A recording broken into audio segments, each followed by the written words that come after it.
everybody, this is Dan Sheridan.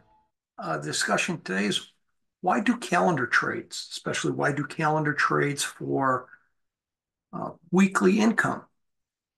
Before we get to that, as we look at next week, you can see my screen here.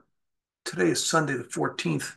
As you can see, 15 is we are off Martin Luther King holiday, so we get back with trading on Tuesday. Nothing major on Tuesday, I would say, nothing comparable with like a Fed announcement or CPI or PPI.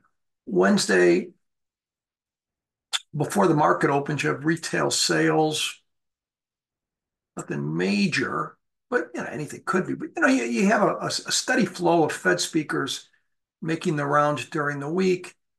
Governor Christopher, I say Christopher Walken, Christopher Waller on Tuesday. Barr and Bauman on Wednesday.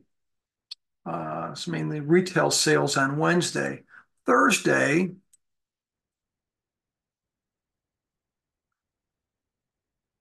probably the big thing there, the initial jobless claims. Again, those come out before the opening, so could you get a bit of a gap if those are too out of whack? You can.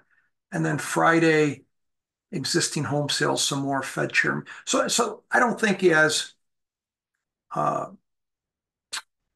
potential bigger moves from last week, PPI, CPI, even though last week was a dud. So nothing, I mean, it sticks out. Doesn't mean the market could or couldn't move, but no major news. So let's get back to why do a calendar trade? So I guess we should start out real quick. What is a calendar spread? What makes a calendar spread?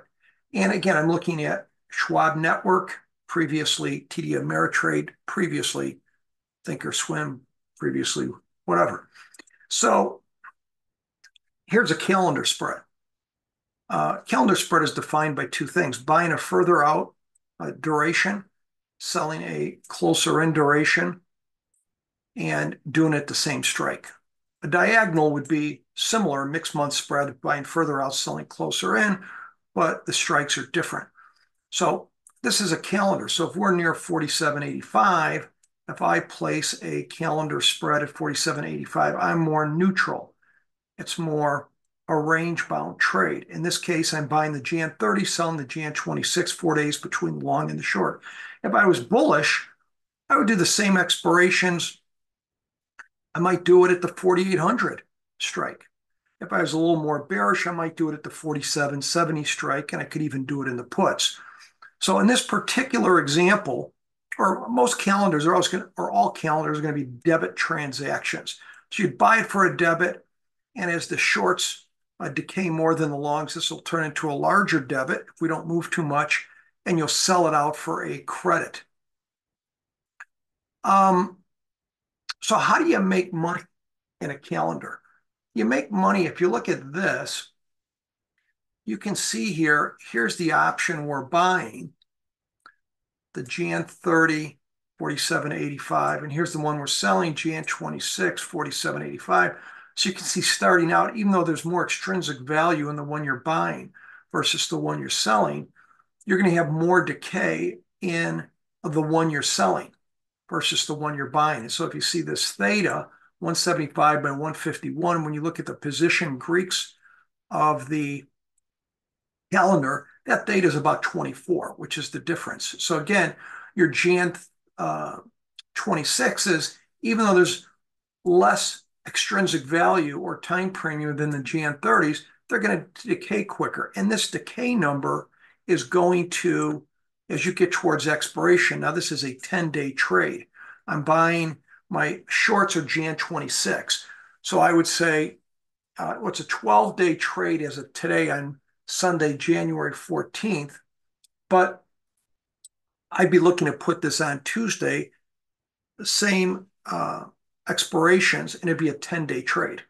Now, wherever we're kind of look at where SPX is on Tuesday, if it was closer to 47.70 or 4,800, that's where I would put the strike from a range-bound trade.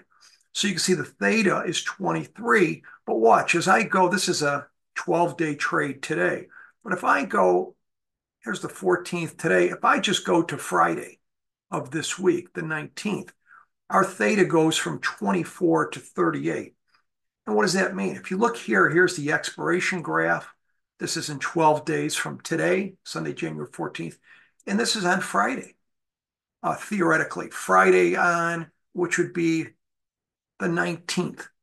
And so you could see this would cost us $485. This would be a shorter term calendar. And you can see where the purple line is.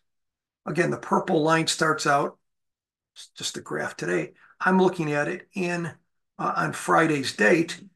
So we're morphing towards the expiration graph, and blue is in 12 days. But if you look at it at Friday's date, you could see the numbers are near $100, right? If we don't move too far, it could be more, $100 to $120. Well, divided by our cost of 485, theoretically, that's a lot. But again, all I'm looking for in these is about 10%. So is it reasonable to be in these trades on a 12-day trade? You say, Dan, how long are you looking to be in the trade? I'm looking to be in about 20 to 25% of the duration. So that would be 2.5, 3 days, 4 days at the most, which would peg us near Thursday or Friday. So again, you make your money on this thing you make your money by not being in it real long. So I think if you're in it 20 to 30% of the duration, you got a chance to make 10%. And there's much less probabilities if you hold this 20 to 25% of the duration that we're going to go outside the expiration break evens. If you stayed in the whole length of the trade, the probabilities you go way outside here, and there's no really edge in the trade. So, but again, you make your money because the shorts decay more than your longs. And then risk management is, if you needed to, what do you do as we go outside the break evens? Unlike you buy a call or a put or something, you need to market to move. And a calendar spread, you have a range of which you don't want it to move, right? So if we put it on with SPX at 47.83 between 47.40 and 48.30, we make money. If it goes outside of there, we have to take it off or do some adjustment in that. And again, here's how do you get the probabilities in your favor in calendars? If you look at like a standard deviation, we call it an expected move. I'm going to look at how long I expect to be in the trade. So if I expect to be in the trade 3-4 days on this, if you look at 3-4 days, if you look at it, what's an expected move? Expected move for 3 days is 38 points. Expected move for 4 days is 47. What if we look at like 40 points? Well, 40 points up or down, we're still going to be inside the tent here, right? So if you're staying in a trade 20 to 25% of the duration on a calendar, the odds are it's not going to go outside the break evens, though it could. So an expected move is a standard deviation. So we saw the expected move is about 40 points. So that means between now and Thursday or now and Friday, there's a 68% probability we'll be within our profitable area, up 40, down 40. Again, it's a positive theta trade calendars. And so that's something that I look at on a regular basis. Anyways, that's a just an initial conversation on calendars. We'll hit more on that at a future YouTube date. Thanks for listening, folks. I'm Dan Sheridan from Sheridan Mentoring. Thanks.